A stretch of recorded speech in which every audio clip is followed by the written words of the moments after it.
Hello વિદ્યાર્થી મિત્રો, રાધે રાધે. તો આજે તમારા માટે આપણે માહિતી લઈને આવી ગયા છીએ ટેટ 1 માટેની હાઈકોર્ટની. ઘણા મિત્રો આપણે કમેન્ટમાં પૂછતા હતા કે મેડમ ટેટ 1ની નવી તારીખ કઈ છે, તો એના ન્યૂઝ તમને આજે આપવાના છે કે નવી તારીખ તો તમારી છે 7મા મહિનાની, પણ એમાં આગળ આવી શકે છે. બરાબર. તો પહેલું જ આપણે જોઈએ કે ટેટ 1ના તમને ખબર છે કે 19 પ્રશ્નોમાં કોર્ટ કેસ થયો છે. બરાબર, 19 પ્રશ્નો. એમાં 700થી વધારે વિદ્યાર્થી કે ઉમેદવારો જે કયો તેણે વાંધા અરજી કરેલી છે. ઓલી કોર્ટમાં કેસ કરેલ, સોરી વાંધા અરજી યાદ આવે છે બોલું તો કે કોર્ટમાં કેસ કરેલો છે. તો એની તારીખ છે ને તમને આગલી તારીખો તમને 6/7/2026 આપેલી છે. કઈ આપેલી છે? 2026 આ નવી તારીખ આપેલી છે. હવે તમારી નેક્સ્ટ હિયરિંગ આ તારીખે છે, પણ આ આગળ આવી શકે. શું કામ આવી શકે? તો કે ટેટ 1 PML ક્યારે આવશે, પહેલાં આની માહિતી મેળવીએ એટલે તમને આની ખબર પડી જશે. બરાબર. જો સંપૂર્ણ માહિતી જોતી હોય તો વિડીયોને એન્ડ સુધી જરૂરથી જોજો, તમને બધી જ માહિતી અહીંયા મળી જશે. તો કે ટેટ 1 PML ક્યારે આવશે, તો સમજી લો કે 11 તારીખે શિક્ષકોના બદલી કેમ્પ નહીં પૂરું થશે. બરાબર, બદલી કેમ્પ પૂર્ણ થશે. બરાબર, 11 તારીખ આપણે કહીએ છીએ, પણ જો આમાં તારીખ વધારો માંગ્યો છે તો આપણે આને 11ની જગ્યાએ ચાલો 15 ગણી લઈએ. બરાબર, 15 તારીખે આ બધું પૂરું થઈ જશે. એટલે શું થશે તો કે 15 તારીખ સુધીમાં તો તમારું છે ને, ઘણા મિત્રો એમ કહેશે પાછું મેડમ રિઝલ્ટ તો આવ્યું નથી, તો કે 15 તારીખ સુધીમાં DLEDનું રિઝલ્ટ પણ આવી જશે. રિઝલ્ટ આવી જશે. આનાથી વહેલું આવશે, મોડું નહીં આવે. 15 તારીખ સમજો અહીંયા તારીખ. બરાબર, એની પહેલાં તમારે DLEDનું રિઝલ્ટ 100% આવી જશે. 100% શું કામ કહે છે કે પરીક્ષા લેવાઈ ગઈ, ઘણો ટાઈમ થઈ ગયો, પેપર પણ ચેક થઈ ગયા છે, અત્યારે હવે ખાલી રિઝલ્ટ બનાવવાનું બાકી છે, એ પણ હવે આવી જ જશે. એટલે 15 તારીખ સુધીમાં તમારે આ બે કામ પૂરું થઈ જશે. બદલી કેમ્પ પૂરા થઈ જશે અને DLEDનું રિઝલ્ટ આવી જશે. રિઝલ્ટ આવશે એટલે તમને તરત જ શું કરશે તો કે DLED વાળાને રિઝલ્ટ અપલોડ કરવા દેશે. બરાબર, અપલોડ કરવાનો ટાઈમ આપશે. હવે એ તમે સમજી લ્યો કે 15 તારીખ સુધીમાં એનું રિઝલ્ટ આવ્યું. બરાબર, રિઝલ્ટ આવી ગયું એટલે આ 15 તારીખમાં તમે 7 દિવસ એડ કરી દો, કે વધીને 10 દિવસ કરી દો, તો કેટલા થઈ જશે? અહીંયા આપણે 7 ગણીએ એટલે અહીંયા 23. બરાબર, આ તારીખ આવી તો 23 તારીખ પછી કે એની આસપાસ તમારું મેરિટ લિસ્ટ આવી શકે, PML આવી શકે. 23 તારીખ પછી PML આવી શકે છે, આવી શકે. જો આ કોઈ નથી કીધું, આપણી ગણતરી છે, આપણો અંદાજો છે. બરાબર, જો આપણે માહિતી ગણતરી કરી અને જે રીતે સમજે હશે એ રીતે હું તમને કહું છું. બરાબર, 15 તારીખથી વહેલું રિઝલ્ટ આવશે તો આ વહેલી પણ થઈ શકે છે. બરાબર, ટૂંકમાં તમારા જૂન મહિનામાં તમારું PML આવી જશે. જૂન એન્ડ સુધીમાં 100% નહીં પણ 99.99%. બરાબર, જૂન એન્ડ સુધીમાં આવી જશે. બરાબર, એન્ડ સુધીમાં આવી જશે. કારણ શિક્ષકોને ભરવાના છે, વિદ્યાર્થીઓનું શિક્ષણ બગડે છે. અને અત્યારે તમને ખબર છે કાલ 1 જૂનથી વસ્તી ગણતરી પણ ચાલુ થઈ ગઈ છે. મોસ્ટ ઓફલી શિક્ષકોને વસ્તી ગણતરીમાં મૂકી દીધા છે. બરાબર, તો હવે જો PML આવી જાય ને 23 તારીખે તો શું થાય? તમારું PML આવ્યું ને એટલે આ કોર્ટની તારીખ છે ને, ત્યાં વકીલો શું કરશે? અર્જન્સી લાવશે. શું લાવશે? અર્જન્સી, કે હવે તો મેરિટ લિસ્ટ પણ બહાર પડી ગયો, હવે તમે આનો જલ્દી ચુકાદો આપો. બરાબર, એટલે આ તારીખ તમારી આગળ આવે. શું થશે? આગળ આવી શકે. જો હું ફાઇનલ નથી કહેતી, પણ આ તો સંભાવના છે, આવી શકે. અર્જન્સી લાવે એટલે એને કોર્ટમાં આવે, ફટાફટ તમારો ચુકાદો પણ આપી શકે. કારણ પહેલું મેરિટ લિસ્ટ આવશે પ્રોવિઝનલ. બરાબર, પછી એમાં વાંધા અરજીને સુધારાનું આવે, અને પછી ફાઇનલ મેરિટ લિસ્ટ આવશે જુલાઈમાં તમારું. બરાબર. એ પહેલાં કોર્ટવાળાને કાંઈક તો નિર્ણય આપવો જ પડશે.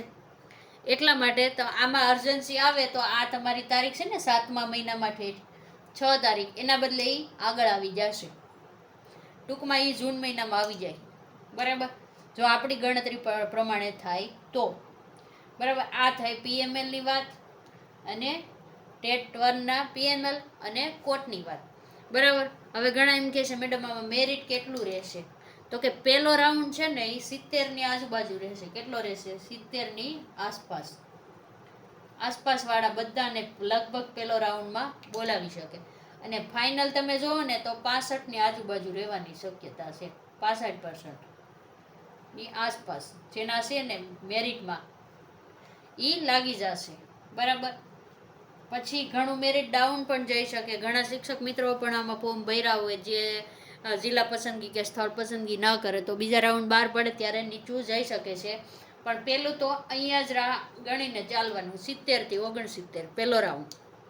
આમ શું કામ કહીએ છીએ અને 65થી 68નું શું કામ કહીએ છીએ, તો જો તમે કોઈ આજુબાજુવાળાનું મેરિટ જોવો ને તો મોસ્ટ ઓફલી બધા ક્યાં ઇટકાશ ખબર? 65થી 70ની વચ્ચે. 65થી 70ની વચ્ચે. આપણે લખવામાં થોડું કામ થઈ ગયું છે પણ સમજી લેજો. 65ની અને 70ની વચ્ચે છે બધા. તમે જો મોસ્ટ ઓફલી મેરિટ જોશો ને તો કેવું હોય છે તમારું ખબર? આ તમે 68 ને ઈ આંકડો લેશો ને તો અહીંયા .1 ને 2 ને 68થી તમે 65 લગીનમાં જાશો ને તો મોસ્ટ ઓફલી બધાનું આવું મેરિટ હશે. 65.0 1 ને આવા મેરિટ તમને બહુ જોવા મળશે. ત્યારે મેરિટ લિસ્ટ આવે ને તો એ તમે જોજો. 70 અપ તો થોડા હશે, બહુ ઝાઝા નહીં હોય. 70+ માર્ક છે ને એ થોડાના હશે, બહુ ઝાઝા ન હોય. એટલે આ બધાને પહેલા રાઉન્ડમાં વારો 100% આવી જાય. બરાબર. 70+. આપણે તો એવી આશા રાખીએ છીએ કે પહેલો રાઉન્ડ તમારો 69ની આસપાસ તમારો પહેલો રાઉન્ડ બહાર પડે. બરાબર. ત્યારે તમને 69 સુધીના જેટલાના હોય માર્ક એને બોલાવી લે પહેલા રાઉન્ડમાં. એવું પણ થઈ શકે છે. હવે તો જ્યારે પ્રોવિઝનલ મેરિટ લિસ્ટ આવે ને ત્યારે જ તમને ટોટલ ખબર પડશે કે કઈ રીતનું કેમાં કેટલા ફોર્મ ભરાણા છે ને એ બધું ત્યારે જ ખબર પડશે કેટેગરી વાઇઝ ને. ઘણા એમ પૂછે કે ઈડબ્લ્યુએસ તો કે ઈડબ્લ્યુએસ છે ને એમાં લગભગ મોસ્ટ ઓફલી છે ને બધાને નોકરી મળી જશે. બધાને મળી જશે. શું કામ એવું કહીએ છીએ? કિંમત છે ને 10% અનામત હોય. કેટલું હોય? 10% અનામત હોય છે. એટલે તમે ભરતીનું જોવો ને તો 1100ની આજુબાજુ એની જગ્યા હશે. બરાબર. 11,000ની ભરતીની વાત થાય છે. 1100 ન ગણો તો તમે 1000 ગણો તોય ઈડબ્લ્યુએસમાં ફોર્મ ભરવાવાળા બહુ ઓછા હોય છે. બરાબર. જનરલવાળા તો જનરલમાં ભરવાના જ છે જેને ક્રાઇટેરિયા પૂરો થતો હોય કે જેને ટેટમાં 90 માર્ક્સ હોય અને ઉંમરમાં લેડીઝ હોય તો 38 અને જેન્ટ્સ હોય તો 33. અહીંયા લેડીઝ એ જેન્ટ્સ. બરાબર. તો આ બે ક્રાઇટેરિયા જેને પૂરો થતો હોય અને આ જેને હોય એ જનરલના પહેલા રાઉન્ડમાં આવી જવાની પૂરી શક્યતા છે. એટલા માટે પણ મેરિટ તમારું છે એ જનરલમાં જો ઘણા લે તો આ કેટેગરીવાળાને ફાયદો થશે ને તમારા આજુબાજુમાં કોઈ મિત્રો જો જનરલમાં ઇલિજિબલ હોય ને તો એને વિનંતી કરી દીજો કે ભાઈ જનરલમાં લેજો, એટલે તમારે આપણી કેટેગરીવાળાને ભાઈઓને બહેનોને મળી શકે. બરાબર. તો કે હવે ટાટ HSની FAK એટલે કે ફાઇનલ આન્સર કી ક્યારે આવશે? તો કે ફાઇનલ આન્સર કી છે ને 10 તારીખ સુધીમાં આવવાના ન્યૂઝ મળી રહ્યા છે. 10 તારીખ સુધીમાં આવી જશે. હા, આવી શકે હો, એવા આપણને ન્યૂઝ મળી રહ્યા છે. બરાબર. 10 આજ કેટલી થઈ ગઈ? આજ 2 થઈ ગઈ. બરાબર. તો હવે 8 દિવસની અંદર તમારી ફાઇનલ આન્સર કી આવવી જોઈએ ને ફાઇનલ આન્સર કી આવશે ને એટલે એને ભેગું કટ ઓફ પણ આવશે. કટ ઓફ અને કટ ઓફ તમારું 70ની આસપાસ રહેવાની પૂરી શક્યતા છે. 70ની આસપાસ રહેશે. એટલે કે 70ની આસપાસ એટલે કઈ રીતે? તો કે 65થી 75ની વચ્ચે રહી શકે. બરાબર. પણ આમાં પણ જો તમને કેટેગરી વાઇઝ 35% ને 40% વાળો રાખીએ 35%, તો કે અહીંયા 70 થશે અને 40% રાખીએ તો અહીંયા કટ ઓફ થશે 80. બરાબર. આ હશે જનરલ વાળાનું ને આ હશે કેટેગરી વાળાનું. જો આવું પણ થઈ શકે, પણ તમે રજૂઆત કરી છે ઘણા મિત્રોએ કે હવે કટ ઓફ છે એ નીચું લઈ જવામાં આવે, પેપર બહુ લેન્ધી હતું, અઘરું પણ હતું. બરાબર. જો તમારી રજૂઆતને માન્ય રાખવામાં આવે તો કટ ઓફ આટલે પણ જઈ શકે છે. એટલા માટે જેને 65 ને 75 ની વચ્ચે માર્ક હોય ને એણે મેન્સની તૈયારી ચાલુ કરી દેવી. મેન્સની તૈયારી ચાલુ કરી દેવી. ઘણા મિત્રો આપણને કમેન્ટમાં કહેતા હોય છે કે મેડમ મારે કેટલા 62 માર્ક છે, 62 માર્ક. ઘણા એમ કે મારે 63 માર્ક છે, તો તમારે મેન્સની તૈયારી કરવી કે નહીં? તો તમે આપણે યુટ્યુબમાં વિડીયો બનાવીને મૂકેલો છે વાંધા અરજીવાળો, એમાં જોઈ લેજો. અને પછી એમાં તમે જોઈ લેજો કે તમારા કેટલા સુધરે છે. બરાબર. 4 ગ્રેસિંગ આવવાની શક્યતા છે. કેટલી? 4 ગ્રેસિંગ આવવાની શક્યતા છે. ગ્રેસિંગ અને 4 જેટલા સુધરી જશે, તમારા જવાબ સુધરશે. એકમાં તો ડબલ જવાબ છે જ. તો આની અંદર તમારે શું જોવાનું? તમારે 62 માર્ક થાય છે, પછી આ વાંધા અરજીવાળામાં તમને કેટલા મળે એમ છે એની ગણતરી તમારે કરવી પડે. જો તમે એમાં 65 ઉપર વયા જતા હોય ને તો તમારે મેન્સની તૈયારી કરાય. હું તો એમ કહું છું કે તમારે 62 63 હોય ને તો અત્યારથી મેન્સની તૈયારી કરાય. પણ ક્યાંય કરાય? તમારા વિષયની મેઇન કરાય. જો તમે ટેટ ટૂટ દેવાના હોય ને તો મેઇન તમારે શેના ઉપર અત્યારે ફોકસમાં રાય? તો કે એક તો ટેટ 2માં ગુજરાતી હોવાનું જ. તમારે ગમે એ વિષય હોય, ગુજરાતી તો હશે જ, ઇંગ્લિશ પણ હશે જ. બરાબર. તો તમારે મેન્સમાં તમારો સબ્જેક્ટ મેઇન કરી નાખવાનો. પહેલાં તમારે ટેટ 2માં તમારો મેઇન સબ્જેક્ટ પણ આવવાનો જ છે ને. જેને ગુજરાતી હોય ને એને 4 ભાષા આવે. બસ એ ગણિત વિજ્ઞાનવાળાને ગણિત વિજ્ઞાન આવશે 75 માર્કનું. તો તમે જો આમાં ગણિત વિજ્ઞાનવાળા હોય ને તમે ટાટ સેકન્ડરી દીધી હોય તો તમારે પહેલાં શું કરે ખબર? તમારે ગણિત વિજ્ઞાન પૂરું કરી દેવાય. તમારે ગણિત વિજ્ઞાન બરાબર એને કમ્પ્લીટ કરી દેવાય ને પછી ગુજરાતી કરી નાખો. શું કરાય? ગુજરાતી. અને પછી તમને જો ટાઈમ મળે તો પદ્ધતિશાસ્ત્ર તો 2માં આવે જ છે. ટેટ 2માં 20 માર્કનું જેટલું પદ્ધતિશાસ્ત્ર આવશે.